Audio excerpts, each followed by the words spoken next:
Good morning. You're watching a remote broadcast of Business World Live. I'm Jes Delos Santos. It's now 10:32 a.m. this Monday in Manila. We are over an hour into the trading day, but first, let's go straight to our top story. The government expects a drop in ecozone investments this year as the COVID-19 pandemic continues to hurt the global economy. PEZA Director General Charito Plaza says she is expecting, quote, a total of 50% of last year's investments plus 10 to 15% growth for this year. Approved investment pledges in 2019 declined 16 to 117.5 billion pesos from 2018, while in the first 5 months of 2020, approved projects amounted to 29.5 billion pesos, 32% lower than the same period last year. PEZA approved 22.5 billion pesos worth of investment projects in its July 10 board meeting. Plaza says the agency is currently holding virtual investor forum and is trying to put up more economic zones in the countryside to attract new investments. On the export sector, many exporters are now struggling to operate amid disruptions in production, supply chains, as well as lack of manpower. PhilExport President Sergio Luis Ortiz says many employees of export firms are still unable to report for work due to limited public transportation. He says bigger companies have started retrenching workers while the public transport crisis has not been solved, saying firms find it expensive to provide transportation for workers. The government has earlier urged companies to provide shuttle transportation for their employees. Luis Ortiz notes that rehiring may not likely happen in the next 6 months as companies look to expand their facilities while complying with social distancing rules. Meanwhile, the government's debt service declined by a tenth to nearly 25 billion in May as both amortization and interest payments fell. In 5 months to May, the government spent almost 513 billion pesos to pay off maturing debts, half of the programmed 1.03 trillion debt payment targets for 2020.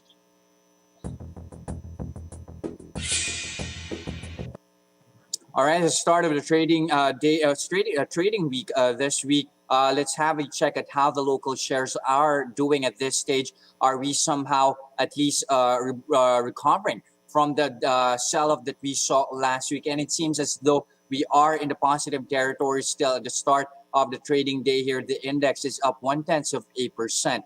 We are now at 6,096.66. Earlier, though, in the day, we did see local shares at least in the negative territory, but somehow at least recovering from those losses at the start of early trading day here. Recall, of course, that last week we saw the PSEI declining on Friday, close to 1%, sending us back to the 6,000 level on a weekly level. However, you have the PSEI plunging by 1 3/4%. That extends the declines in local shares to 2 weeks here. And according to Two Trade Asia, that's really brought about by the franchise revocation of ABS-CBN, with fears that a heavily regulated companies like the network may actually have some struggles as well with the government in the future. At the same time, other than that, you have expectations of weak earnings coming in for the second quarter, and in all likelihood, according to them, shares are expected to decline even further this week. Two Trade is saying that there's the risk of a potential break from the 6,000 level, especially with cases locally and globally still soaring. Domestic cases already going past 67,000. And you have researchers from the University of the Philippines expecting that to hit 80,000 within the month. Now, Claire Alviar of the stocks is saying, that could eventually spark worries that there would be a reverting to stricter measures if rising cases continue. And in turn, that might actually result to a spillover in terms of negative sentiment that might eventually lead to a sell-off, especially considering that some investors were already pricing in recovery for the third quarter. Mike Ricafort of RCBC is echoing that. He's seeing immediate support at 6,000 level, but he is saying as well that there might actually be some major catalysts here for the local bourse. That includes any increase in retail treasury bonds and other private bond activities, including REITs. Ricafort is saying, though, that could potentially sap some of the excess liquidity in the financial system. It could also compete with demand for other existing securities. And speaking of REITs, you have eligible brokers. They are now at least able to apply to trade REITs ahead of Ayala Land's offering. That's according to the PSE. In a memo, you have the Philippine Stock Exchange saying that they are accepting applications for eligible brokers at least one day before price setting of a REIT IPO. But according to them, of course, earlier would be better. Now, brokers, of course, must be eligible, meaning they have attended a PSE organized REIT seminar and have a sworn certification of readiness. Now, of course, this comes ahead of Ayala Land's REIT offering here. Just to give you an idea of the schedule here, price setting is scheduled on July 22nd. That is Wednesday. This offering will start on July 27th and will end on August 3rd. Tentatively, listing date is scheduled on August 13. Now, if this will push through, of course, this is going to be the first REIT offering ever, at least in the history here, in the domestic market here.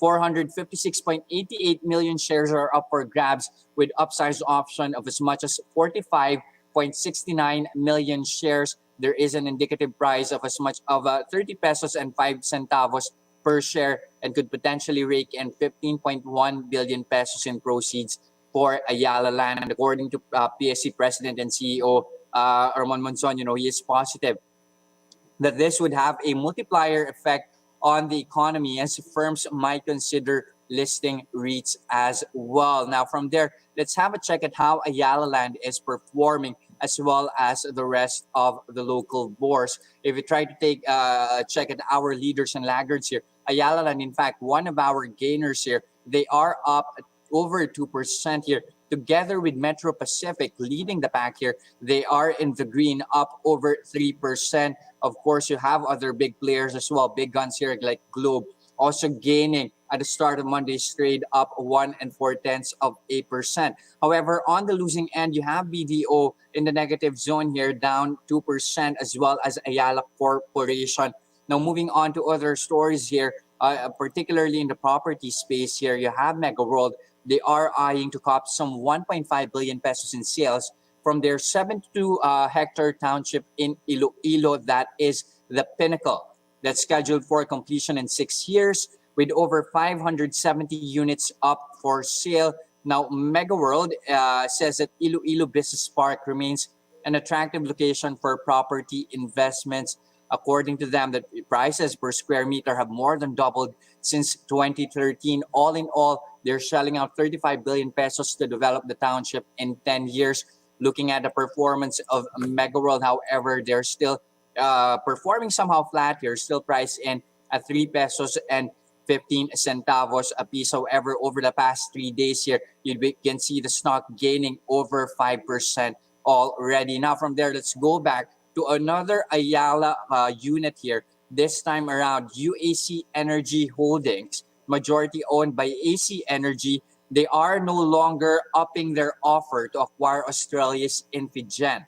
That means that the offer stands at 86 Australian centavos per security offer, and acceptance period is going to be on July 24. That's already a 6-cent raise rather from their original offer, which was in a way overtaken by their competitor Iberdrola, which altered its bid to 89 Australian centavos per security. Now, UAC Energy is saying that they may revise their offer should it get 5% more tendered shares from their present 13.72% stake at Infigen. However, Infigen did mention as well that they are likely to reject UAC's bid due to the superiority of Iberdrola's offer. That offer coming from Iberdrola also grants shareholders payment within 5 days compared to UAC's 10 days. Now, both firms on a bidding war after the renewable firm security prices dropped with the fall in power prices in Australia. Now, looking at AC Energy's performance here, at least at the start of the trade here, they are in the green, however, rising by as much as 0.9% here. The stock is now priced at 2 pesos and 21 centavos a piece. Now, moving on to other developments, other corporate stories here. You have PLDT, particularly their enterprise unit. They are supporting STI's new blended learning model, that is through the use of online and digital tools via their smart Giga Study plan.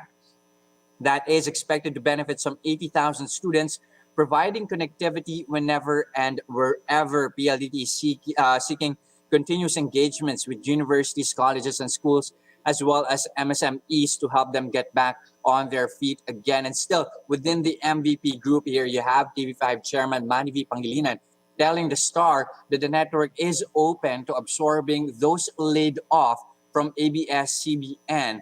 This is TV5 revs up entertainment content creation. According to Pangilinan, the network might be in need of talents, directors, scriptwriters, and cameramen. But Pangilinan also said that there's really no direct transactions between ABS-CBN and TV5 at the moment. Just to give you an idea, of course, One News being part of the Signal is part of the MVP group as well. But then again, let's have a quick check as well of how local shares are doing, as it's now 10:42 in the morning. Trading still flat here, relatively flat. We are again at 6,093.17.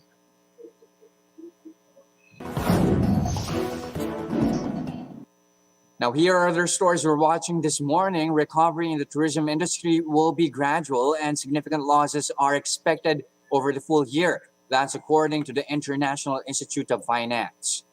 The IIF said the economic impact of the pandemic on tourism may reach dramatic levels.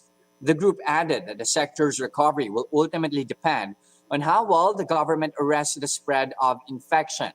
As it stands, foreign tourists might be more inclined to visit other countries in the region which have contained the virus more effectively.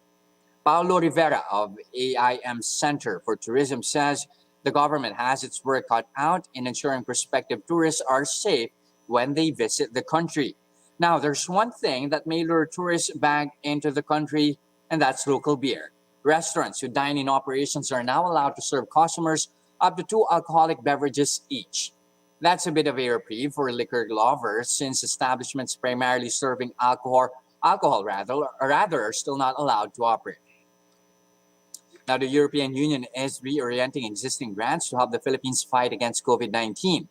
In a ceremonial exchange of financial agreements in Manila, EU officials said they are ready to reallocate funds worth 15 million euros, or about 844 billion pesos, to help the anti-COVID-19 efforts, specifically in Mindanao. The aid will be sourced from the combined resources of member states and other financial institutions through the so-called Team Europe. These funds could be used to cushion the impact of the pandemic on health, social, and economic recovery in the region, but the terms of the agreement are still in the works. The Finance Department said that the European Union has already given the Philippines around 150 million euros in financial assistance, and 63 million euros more are still in the pipeline. The Bangko Sentral maintains that Wirecard's missing money never entered the Philippines. It also insists that the country has a, quote, strong financial oversight to guard against such possible threats. Still, the BSP has tapped the Anti-Money Laundering Council, or AMLAC, to check whether the illicit funds entered the country. The central bank is also checking if bank regulations were breached, while AMLAC is investigating the possibility of laundered money. Recall that Wirecard initially said its missing $2.1 billion was accounted with 2 Asian banks. Later on, the German payments firm assessed that the missing funds probably do not exist.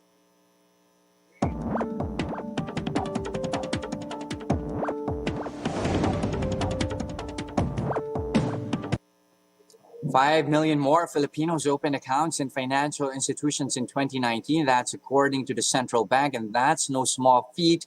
And that's expected to rise even further as going cashless gains traction amid the pandemic. And people might just have one more option at hand. That's as Mastercard partners with the country's first digital-only neobank, Tonik. To talk about that, we have Krasnov, CEO and founder of Tonik, and Rama Sridhar, Mastercard Executive Vice President for Digital and Emerging Partnerships and New Payment Flows for Asia Pacific. Good morning, Greg and Rama. Great to have you guys with us here on the show. Good morning. All right, exciting times ahead when it comes to financial inclusion here in the Philippines. Bank Filipinos now climbing to 20.9 million in 2019. That is up significantly from the 15.8 million that we had back in 2017, and that's driven mainly by e-wallets. Greg, I would like to ask you first, how much of a progress is that for you, and what would this mean for Tonik as you enter the local market? We see that today 70% of the Filipinos still remain unbanked, and at the same time, about half of the existing banked clients are actually asking for a much better digital proposition for their savings and their payments. We see that the demand for this is skyrocketing now through the lockdown, and this is a market demand that we intend to capitalize on. And at the same time, how bullish are you? There's going to be a wider adoption of digital financial services in the domestic market as we speak. There's still a somehow we can say a digital divider in the country. Only a fraction of internet and mobile users using their devices to pay bills or make financial transactions. If you look at the underlying drivers, the Filipino population is about 24 years old on average. Filipinos are number one users of Facebook worldwide with average use of 4 hours per day. So the population is definitely very, very digitally native and very ready to adopt digital solutions. We think the reason that the digital solutions haven't penetrated into the retail financial sector as much as they could have is simply because of lack of conveniently and securely structured supply that would address the needs that people have to pay their bills, to make transfers to their loved ones, and to save. And more to that point, do you see that as a pain point, considering connectivity still? I know this is not an isolated case here in the Philippines, but still pretty much compared to our Asian neighbors, connectivity still pretty much lags here in the Philippines. Do you see that as one particular hindrance here when it comes to Tonic's expected activity here in the Philippines? Yes, that's a very good point. Connectivity is definitely not the same as it is in some more advanced markets. So actually what we're seeing is the entrance from other markets that bring their digital channel technology into the Filipino market create fairly heavy front ends that might not be working as efficiently as something that's created for a very thin front end user. Okay, now Rama, Mastercard seems to be just as bullish as Tonik when it comes to the Philippine market. Why the support here for fintechs? Um, Mastercard is bullish about fintechs globally. Asia specifically and Philippines is a natural choice for all of the reasons Greg mentioned. A young population, very high smartphone penetration. I think beyond this, there's also a huge drive that the central bank is doing towards digitization of retail payments. And I do believe that once there are more payment instruments and experience that the younger folks can adopt easily, uh, fintechs will actually take off in Philippines significantly. We see this trend picking up all across Asia, and most of emerging Asia will actually leapfrog leveraging fintech technology. That's what we believe. And basically, you did mention, of course, there's a level of optimism there, but how much has the payment landscape changed for the region, more so in the Philippines? What progress have you seen at least over the past couple of years here? Well, we are seeing transactions, electronic transactions definitely climb, right? And there is a lot more of issuance of payment instruments uh, beyond the top percentile, if you like. And we are seeing government disbursements getting onto prepaid cards, which is very encouraging.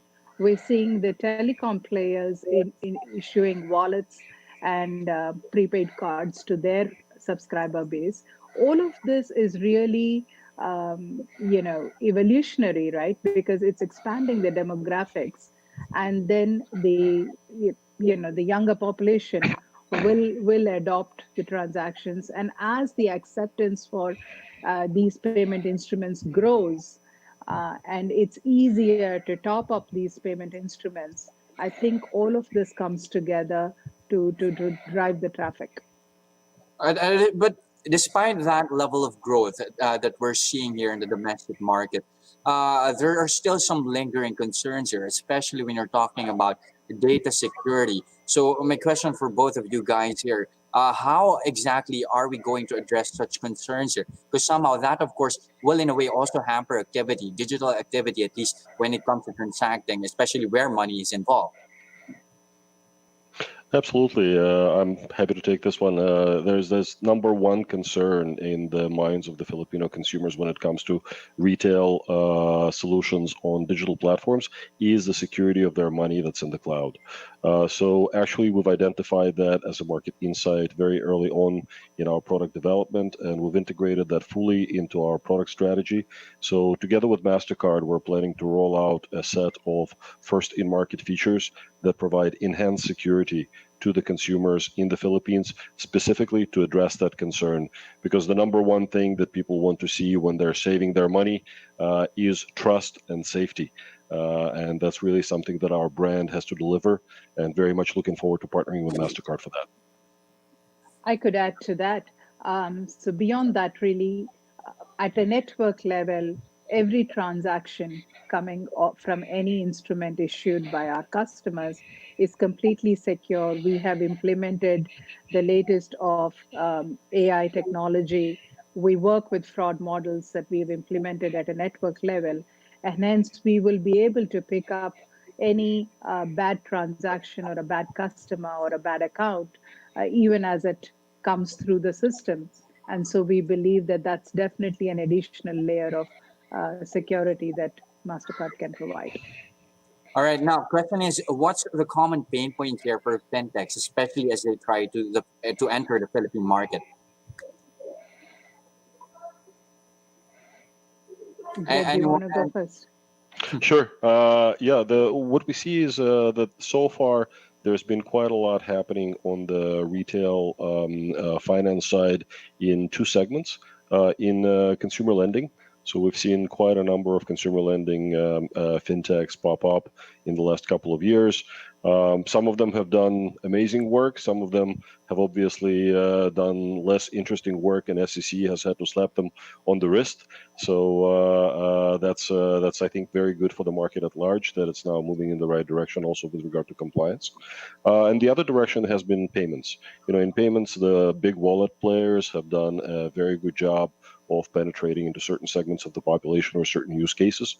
I think where there has been a lot less work done is in savings, is creating interesting digital solutions that actually add value to the consumer, both in terms of the usability of the app and the value added to the consumer beyond just the interest rate. And in terms of the interest rate, the banking community is not really offering currently a very convincing interest rate to enable people to make money on their money.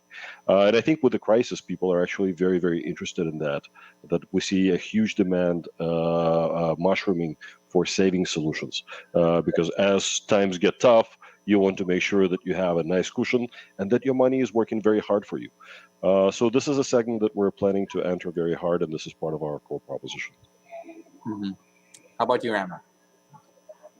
So specific to Asia first and then Philippines, I think fintechs are seeing an opportunity in lending. They're seeing an opportunity in data services.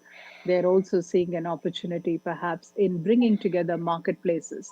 So broadly, those are the trends that we are seeing. In Philippines in particular, I do believe that in addition to all that Greg said, P2P remittances is going to be a significant opportunity.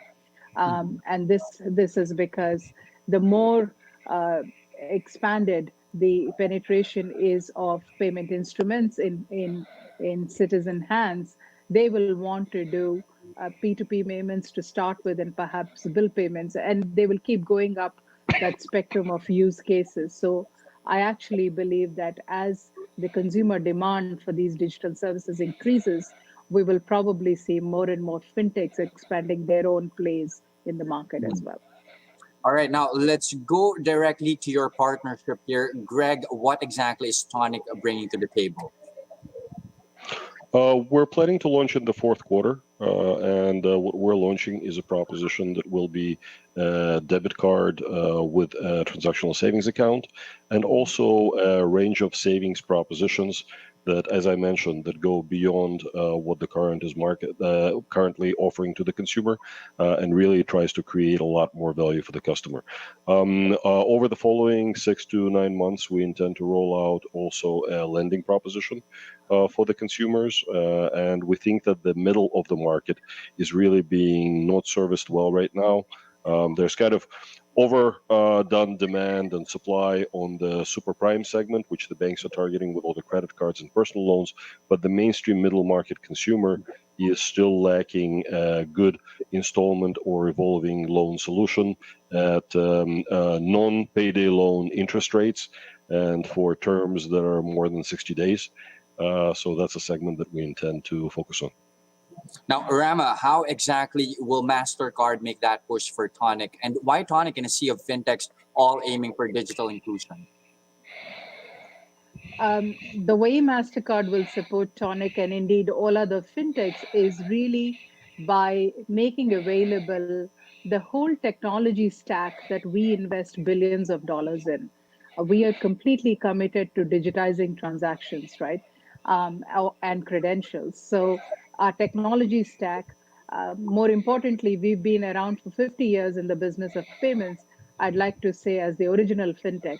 And therefore, the expertise that the organization has in terms of advisory resources, in terms of regulatory guidance, in terms of lending our network to make transactions happen wherever MasterCard is accepted globally. A Tonic customer who has a Tonic card will be able to use their card irrespective of whether it's Philippines or anywhere else, and irrespective of whether it's in-store or a digital app.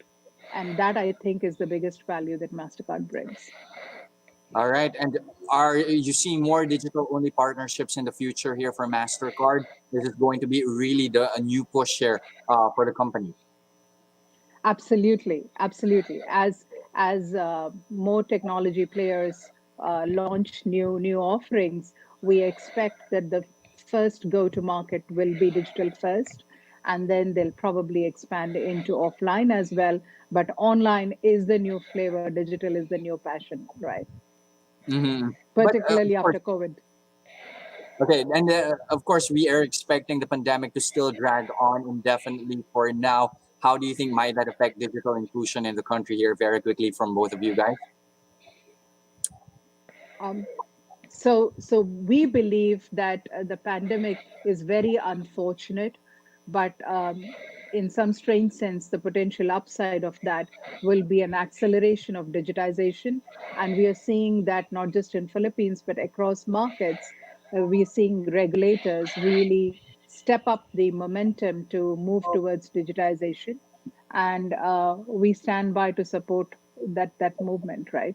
Whether it is with our infrastructure through account funding rails or tokenization of card credentials, or indeed digital first products. All right. How about you, Greg?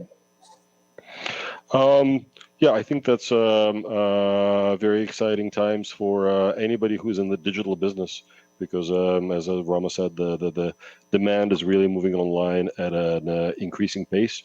So while it is a very, very negative development for the global economy and for the unfortunate people that are suffering from this, for the digital players, there are many, many opportunities that are coming out of this. And we're looking forward to helping the consumers get through this and manage their financial needs online. All right. Thank you very much for your time. That's Greg Krasnov, CEO and founder of Tonik, and Rama Sridhar, Mastercard Executive Vice President for Digital and Emerging Partnerships and New Payment Flows for Asia Pacific. Thank you. Thank you very much. Thank you, Jes. And that's a first look into the business day this Monday, July 20, 2020. Catch us again tomorrow at 10:30 a.m. I'm Jes Delos Santos. We are One News.